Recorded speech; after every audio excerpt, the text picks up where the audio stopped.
morning. My name is Bethany Marshall. I'm studying General Studies here at United Tribes, and today I'm going to be reading The Star People, Lakota Star Read by S.T. Nelson.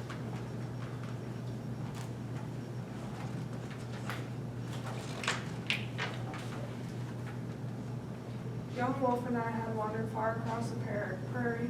Being his older sister, I wanted to show him the wonders of our world. Look up, brother, do you see how the Father Sun travels high in the sky during the day?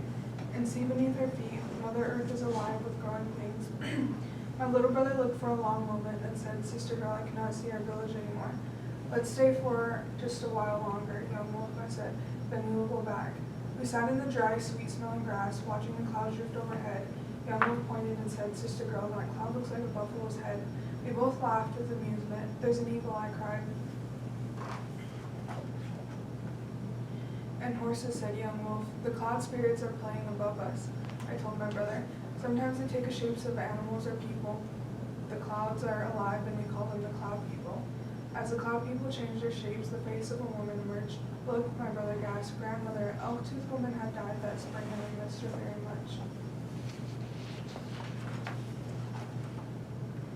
As I looked, I realized that clouds had turned dark in the distance. Lightning struck the dry earth. The day is coming to an end, I told Young Wolf. Mother and father will be expecting us.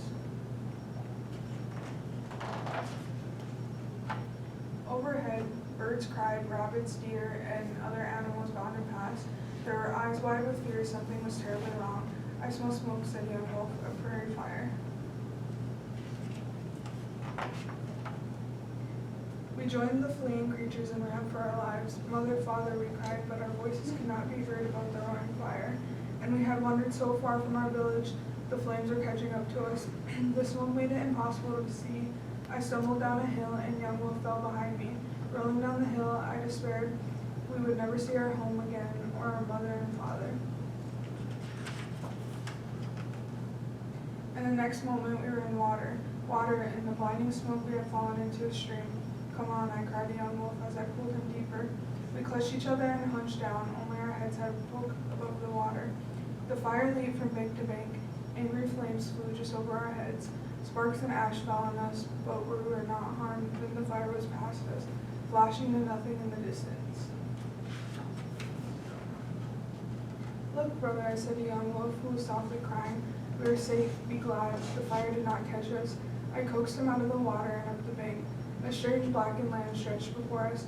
I knew that I had made a mistake by wandering so far from home.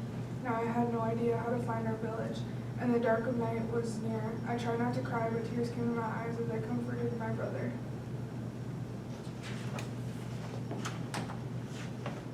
Sister girl, Young Wolf said, Sister girl, the stars are dancing. I looked up, high above us. The stars were becoming shapes, as the clouds had done that afternoon. First there was a coyote, then a bear, hawk, and many other creatures, both animal and human, chanting. The star people encircled us. They are the spirits of the old ones who once walked on this earth, I told my brother. Young Wolf was first to see Elk-Tooth Woman dancing among them. It's my grandma, he cried. You are safe now, my little Young Wolf. She whispered, holding out her arms. I am here, my sister girl. I was delighted to see our grandmother. Young Wolf was happy but confused. He said, Grandma, I thought I'd never see you again. Smiling, she drew us close to her, tenderly rocking back and forth. Beneath the heaven full of stars, we fell into a deep sleep. Young Wolf and I dreamed of green prairies in our village. In our dream, we could see our mother and father. Both were searching frantically for us. They feared the fire had taken our lives. We called to them, we are here, we are safe, but they could not hear us. In our dream, raindrops pattered upon the burned ground. Wildflowers grew and crickets chirped. Moss fluttered around in the cool midnight. Creatures crawled from the safety of their burrows. Badger, lizard, turtle, rabbit. The wild ones gathered in a circle. Dancing, they chanted a joyous song. Thank you, raindrops, the fire is gone. Thank you, Sister Moon, the fire is gone. Hey-ah-hey, star people above, we are alive. Hey-ah-hey. In our dream, grandmother and Young Wolf lifted their feet to the beat of the drum. I joined in their dance. Together we all gave thanks.